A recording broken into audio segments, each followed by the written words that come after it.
And we'll move on to the same report, this has a number of additional recommendations, but it's an endorsement of the study and the recommended strategy, and then noting a number of things about the report. So, Mike, I'll let you move that. Pauline, do you want to second that? Because that's come from the Papanui Innis Community Board. I'll open this one up for debate. Mike? Thanks. Just quickly, and I will note that this corridor report only goes to Greers Road, so the part that involves our community board area is that intersection. And look, you can read through reports and try and pick out little bits that you've got issues with, but when you read the report in its entirety, it's very clear. Actually, the intersection that is creating the most risk down there is the Greers Road, Harewood Road intersection. And I think we just need to be really careful if we're going to try and move projects forwards, especially if the project doesn't even exist, that has large capital expense that probably will not get NZTA subsidies. We just actually got to look what really needs to be done first. And in my opinion, when we look at actually the risk to vulnerable road users, that it's actually the Harewood Greers Road. So I welcome this report.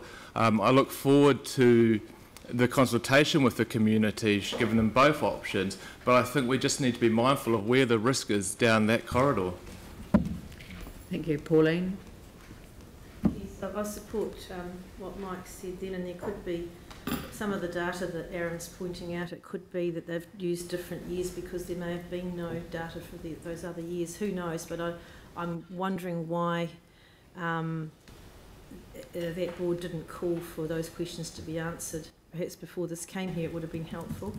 But I think it's a really good report too. And what I'm most interested in is the fact that we see repeatedly that the intersection improvements could be achieved in conjunction with the planned cycleway works. If they brought that just that one intersection through from that cycleway program, it would have a dramatic effect on helping pedestrians get across that road there. And yet the community board is insisting on pushing that program out further. So I think the logical thing would be to bring that part of that program back forward, and that would address the safety concerns. And we also know that traffic lights don't actually make intersections safer. So they're not a silver bullet at all. So yeah, our board was particularly just added these other notes there, and particularly noted that the cycleway work would actually help this intersection. So I'm going to support this. Aaron? Yeah. I just want to address some of the misleading statements there. Traffic lights aren't always about making an intersection necessarily safer. It's about movements across the city, and safety is a factor in that. You want to make every intersection as safe as you can. That's what our staff strive to do as much as possible. They have limited budgets for that. I accept that.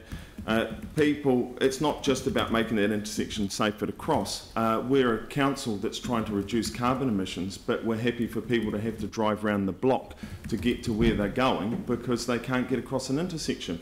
And case in point was when we did the ward bus trip with the mayor on board, and the bus driver gave up after several minutes and had to go left, go down Harewood Road and do a U-turn. ECAN raised concerns about when that was a bus route through there. One of their reasons for pulling the bus route was they couldn't get across that intersection. So there's clear examples of how that's a failed intersection. And comparing that intersection to Harewood Greers, which has a lot more traffic and already has traffic lights, is a little bit of a false comparison because it already has traffic lights. The problems, and they are listed in the report why the crashes are there, and not because it has traffic lights. It's a number of other reasons.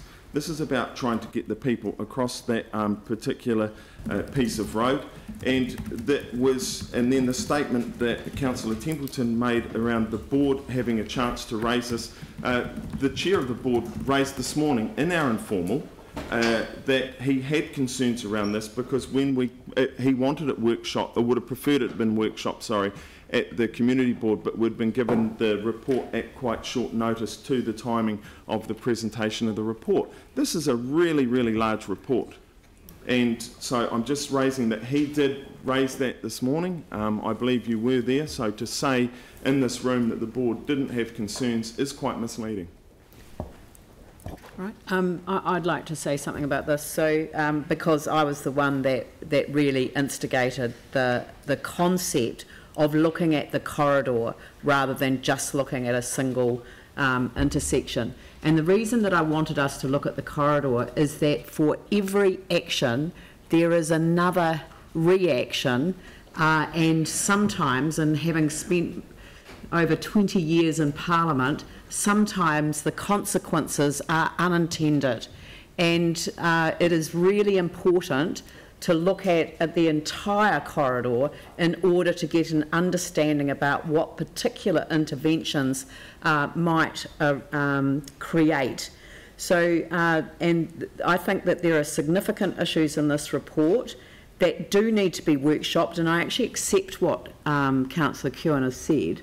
And I think it would be important still, and it's not too late, to have a workshop, and perhaps it's a workshop that could engage both community boards and councillors as well. And so in the new year, I think we should look to do that. And the reason that I'm saying that is that we do need to understand some of the differences. And in the report, the staff report that accompanies the actual report that's been done, the intersection of Harewood, Gardeners, Breens identifies, the study concludes that there was a spike in crashes coinciding with the route being used as a diversion during transformative works on State Highway 1, which is Johns Road, and since this time the crash route has dropped from 6 crashes in 2014 to 2 crashes in the past 3 years. But then Councillor Kewen has raised a more recent set of statistics that probably haven't been factored into this. So again, the workshop would enable that to be looked at. The severity of crashes is low. Again, Councillor Kewen's raised the question of the attendance of ambulances, and so that's something that we'd want to look at as well. And where the intersection ranks as 62nd worst in the City Council network and 81st in the total network suggests to me that it won't get an NZTA subsidy. So we need to understand that as well, because there is an additional cost to the council when NZTA do not subsidise. The other thing that this report made very clear is that Harewood Road has changed. It is no longer the major thoroughfare that it used to be. And as a result, the 4 lanes encourage people to speed because there isn't a lot of traffic to slow it down. And so it creates a dangerous corridor. And in terms of the turning at Greers Road, I think the point's been made that the worst movements are the Greers Road northbound movement, traffic approaching from the south, having the narrowest approach with the least number of traffic lanes, and the opposing right turn from Greers Road from Northcote Western to Harewood towards Bishopdale. And I want to also raise that dreadful roundabout that sits outside what could be a spectacular jewel in the crown of that particular ward, which is the Bishopdale Mall. And I know that there are people working very hard on making that happen. So I'd like to endorse the study, but I also would like us to get that workshop happening so that everyone understands all of the detail prior to the results of the consultation being completed. So is there anyone else that would like to comment? I'll put the motion. All those in favour say aye. Aye. Those opposed say no.